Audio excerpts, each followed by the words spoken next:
Hai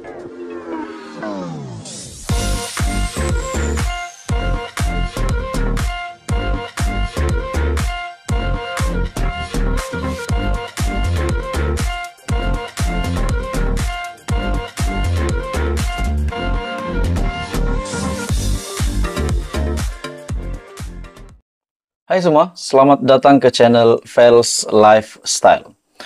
Saudara-saudara, tuan-tuan dan puan-puan, satu berita tergempar, satu kejutan yang diterima oleh Malaysia dan khususnya kepada Perdana Menteri berkaitan dengan isu pengampunan bosku Datuk Seri Najib Razak dan juga berkaitan dengan 47 pertuduhan Mahkamah Timbalan Perdana Menteri Zahid Hamidi yang juga adalah Presiden UMNO.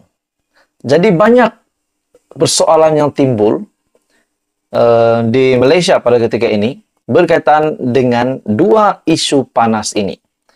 Dan baru-baru ini pula kita digemparkan dengan keputusan UMNO untuk meminta, untuk memohon ke bawah duli Yang Maha Mulia Seri Paduka Yang di-Pertuan Agong untuk memberikan pengampunan kepada Najib Razak.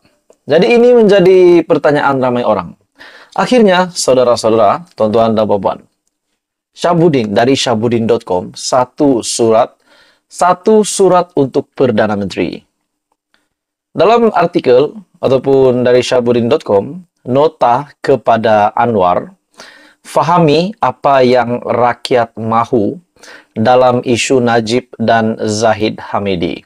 Oke, saudara-saudara, tuan-tuan dan puan-puan, sebelum saya meneruskan isu yang benar-benar hangat, benar-benar panas ini, saya meminta jasa baik Anda untuk bantu channel ini dengan menekan butang like. Anda juga boleh share video ini dan tekan butang subscribe. Nota kepada Anwar. Menurut syahbudin.com, tulisan kali ini saya titipkan khas buat Perdana Menteri Anwar Ibrahim dengan doa agar kekal istiqamah melawan rasuah. Saya tidak pasti sama ada beliau punya masa membaca tulisan kali ini. Tetapi saya yakin orang-orang kanan Anwar dan pegawai-pegawainya yang sebahagiannya merupakan kawan-kawan saya pasti membaca tulisan ini. Dalam isu yang sedang diperbualkan masyarakat ketika ini, yaitu pengampunan Najib Razak dan permohonan Zahid Hamidi untuk menggugurkan 47 kes mahkamahnya, saya ingin memaklumkan kepada beliau apa yang sebenarnya keinginan atau kemahuan rakyat dalam perkara tersebut. Mungkin dapatan saya ini tidak berapa tepat atau tidak memenuhi kaedah yang betul dalam metodologi kajian yang betul-betul akademik menurut Syahbudin. Kesimpulan mudah yang didapati dalam kes pengampunan Najib ialah rakyat menolak dan tidak setuju pengampunan diberikan kepada bekas Perdana Menteri itu dalam waktu terdekat. Rata-rata mahukan beliau terus berada di penjara untuk suatu tempoh tertentu sebelum pengampunan hendak diberi atau dicadangkan.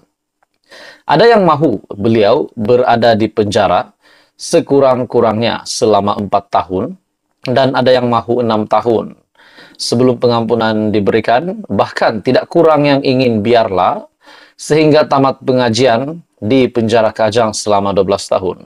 Menurut Anda pula, tuan-tuan dan puan-puan semua, adakah Najib boleh diberikan pengurangan untuk tempoh hukuman penjaranya selama 12 tahun ke 4 tahun ataupun 6 tahun, atau sepatutnya beliau menanggung segala kesalahan yang telah segala pertuduhan yang beliau terima untuk menjalankan hukuman penjara sehingga 12 tahun. Begitupun sebahagian besar bersetuju kalaupun pengampunan hendak dicadangkan, masa yang munasabah ialah selepas PRU 16 pada tahun 2027 akan datang. Diharapkan Anwar tidak sukar memahami kemahuan rakyat dalam hal ini.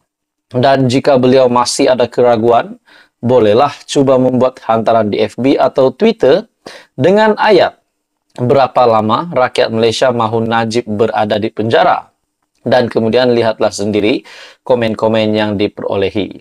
Dalam kes Zahid Hamidi pula, oleh kerana 47 kes pecah amanah, rasuah dan penggubahan wang haram berkaitan dana Yayasan Akal Budi yang sedang dihadapinya sudah dalam peringkat membela diri.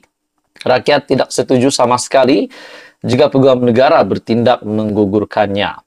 Menggugurkan kes tersebut akan dilihat pelik, sedangkan Mahkamah Tinggi pada Januari 2022 membuat keputusan membela diri itu selepas mendapati pihak pendakwaan berjaya menimbulkan kes prima facie bagi semua 47 pertuduhan terhadap Zahid Hamidi. Jadi tuan-tuan dan semua, ini menjadi persoalan ramai orang lah masyarakat pada ketika ini.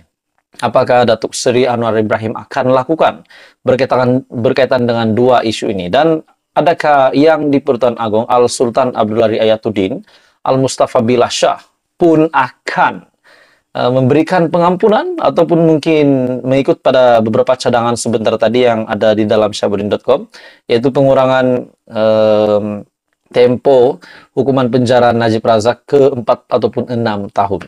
Apa komen Anda tuan-tuan dan bapak semua? Teruskan bersama di dalam channel ini. Untuk info yang seterusnya, jangan lupa tekan butang like, share, dan subscribe. Hai semua, salam sejahtera Malaysia. Saudara-saudara, tuan-tuan dan puan-puan. Hari ini ada satu tulisan ataupun artikel dari Syahbudin.com. Ini adalah berkaitan dengan titah yang di Pertuan Agong, mengaitkan juga beberapa isu yang berlaku hari ini, terutamanya isu pengampunan Datuk Seri Najib Razak, yaitu usaha UMNO untuk membebaskan bekas Perdana Menteri tersebut. Syahbudin.com, imbasan titah Agong, kuasa menghukum, pengampunan tidak wajar digunakan sewenang-wenangnya. Di bawah ini adalah titah yang di Pertuan Agong pada September 2022, lalu berkaitan kuasa menghukum dan pengampunan yang tidak wajar digunakan dengan sewenang-wenangnya. Jika kita teliti dan fahami titah baginda ini dengan isu pengampunan Najib Razak yang sedang hangat diperkatakan sekarang, berikutan tindakan UMNO secara tergesa-gesa memohonnya, ia sebenarnya mampu memberi kefahaman yang lebih jelas kepada kita semua. Adalah difahami baginda seorang yang amat teliti, yang bukan saja memikirkan keadaan semasa, tetapi juga soal pertanggungjawaban di hari kemudian. Mari sama-sama kita teliti titah baginda itu. Oke tuan-tuan dan puan semua, sebelum saya meneruskan titah yang di Pertuan Agong ini, saya meminta jasa baik Anda untuk bantu channel ini dengan menekan butang like, share, dan subscribe. Yang di Pertuan Agong, Al-Sultan Abdullah Riayatuddin Al-Mustafa Billah Shah bertitah, kuasa menghukum dan pengampunan tidak wajar digunakan sewenang-wenangnya.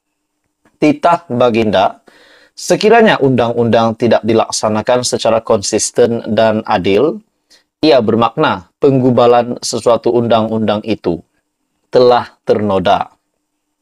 Kuasa menghukum dan memberi pengampunan tidak wajar digunakan sewenang-wenangnya, kerana ianya bakal dipertanggungjawabkan kelak di hari kemudian. Jika undang-undang tidak dilaksanakan secara konsisten dan adil, nescaya keadilan tidak akan tercapai, kerana falsafah di sebalik penggubalan sesuatu undang-undang itu telah ternoda. Titah baginda. Prinsip keadilan menurut Islam, titah Al-Sultan Abdullah adalah menjunjung amanah Tuhan dan bukannya mewakili kuasa Tuhan. Berpandukan atas prinsip yang sama, Mahkamah Syariah juga, titah baginda harus bijak menggunakan kuasa budi bicara dan sentiasa berlaku adil kepada semua pihak dalam menjatuhkan hukuman, terutama melibatkan kes kekeluargaan. Titah Al-Sultan Abdullah lagi, akibatnya pihak yang lemah akan menjadi mangsa kepada pihak yang memiliki kuasa. Maka titik permulaan menghafalkan penindasan dan kezaliman akan berlaku dalam sesuatu sistem pemerintahan. Justeru Mahkamah Syariah hendaklah Sebilang masa mempunyai kecekapan dalam mengendalikan kes-kes agar keadilan akan tercapai. Hakim-hakim syari hendaklah memastikan kes-kes yang dikendalikan dapat dihakimi dengan seadil-adilnya dan penghakiman dapat dilaksanakan dengan segera. Tita Al-Sultan Abdullah lagi. Terdahulu, Baginda berkenaan merasmikan kompleks Mahkamah Syariah Negeri Pahang di sini hari ini. Berangkat sama Raja Permaisuri Agong Tunku Haja Azizah Aminah Maimunah Iskandaria.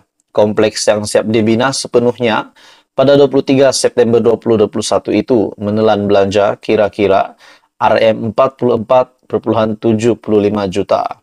Jadi saudara-saudara, tuan-tuan dan bapak semua, Anda boleh lihat artikel ini dari Syahbudin.com dan itu adalah titah yang di Pertuan Agong yang menggemparkan ramai. Apa komen Anda? Teruskan bersama di dalam channel ini. Jangan lupa tekan butang like, share, dan subscribe. Info padu, info hangat disediakan di dalam channel ini.